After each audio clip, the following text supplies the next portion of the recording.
Olá, alunos e alunas do IMG, Instituto Missão Global. Que bom estar com vocês mais uma vez para esta videoaula e hoje nós estaremos analisando e percebendo algumas características do livro de Número, que também o autor foi o grande Moisés. Quando nós olhamos para o livro de Números, percebemos alguns personagens principais. Aquele que dispensa comentário e apresentação, o próprio Moisés. Vemos também Araão como personagem ainda fundamental que está construindo aí a história. Percebemos também a presença de Miriam, irmã também de Moisés. E Josué, que agora começa a tomar corpo no seu ministério. Porque Josué, ele foi um grande servo de Moisés e foi o sucessor de Moisés como líder de Israel.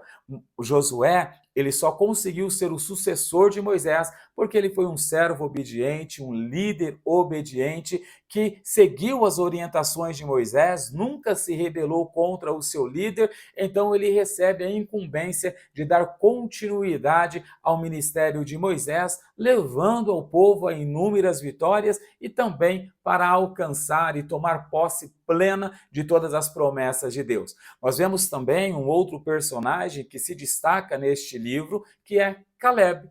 Caleb foi um dos homens enviados por Moisés para espiar Canaã.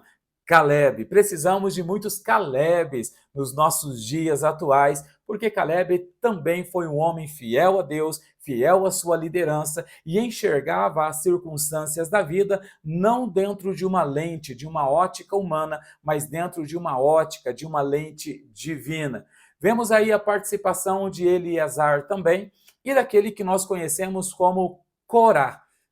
Corá foi um levita que assistia no tabernáculo, mas foi morto por causa da sua rebeldia contra o Senhor. Cuidado com a rebeldia. Nós vemos isso através da leitura de Números, capítulo 16, verso 1 a seguir, e capítulo 26, verso de número 9. Nós temos essa narrativa, está aí na sua apostila em PDF, então leia, analise a palavra de Deus. E vemos aí Balaão, não é Balão, é Balaão. Nós vemos Balaão, que foi um personagem também que fez uma história, não tão boa assim, mas ele construiu a sua história a partir do seu livre-arbítrio. Por quê? Porque Balaão foi um feiticeiro que parcialmente obedecia a Deus.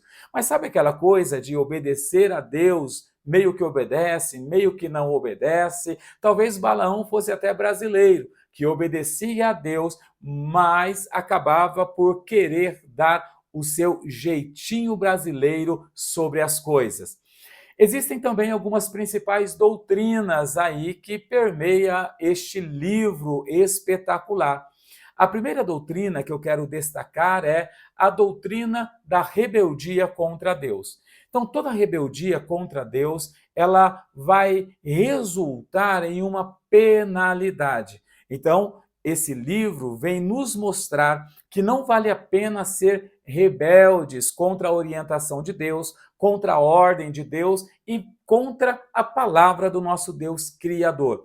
Uma outra doutrina é a herança da terra, porque Deus assegurou a terra prometida para o seu povo, mas quem toma posse dessa terra, quem entra nessa terra, literalmente é uma geração que estava em sincronia com a vontade de Deus. Então devemos entender que para estarmos pautados nessa doutrina, para tomarmos posse da nossa terra prometida, devemos seguir as orientações do nosso Deus Criador, devemos seguir fielmente as doutrinas basilares da Bíblia Sagrada. Então, a doutrina da terra prometida é muito peculiar neste livro aí, fantástico. Uma outra doutrina é a autoridade divina, Então, a autoridade divina que está sendo derramada sobre homens que Deus ele levanta para ser aí o seu porta-voz.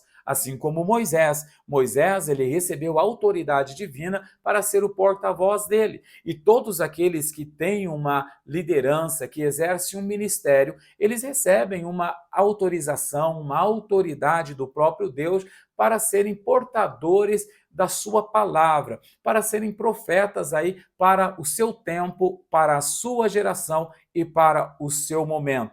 Uma outra doutrina é a doutrina do pecado, né? E nós vemos que o pecado trouxe inúmeros juízos de Deus para Israel.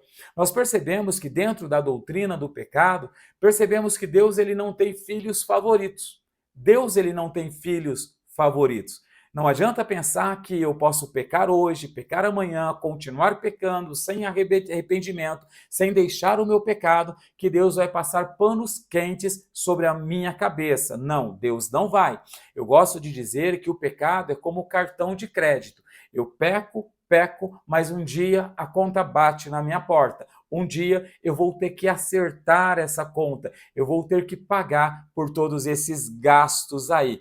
Então, todo pecado, ele vai receber uma punição. E às vezes não é uma punição porque Deus está enviando, mas o pecado, ele causa separação entre Deus e os homens. Então, o pecado é o que me separa de Deus. Se Deus está longe de mim, porque o pecado que eu cometo me separou de Deus, logo eu vou estar desprotegido e vulnerável, porque existem forças de principados e potestades dos ares da terra que vão intentar contra a minha vida.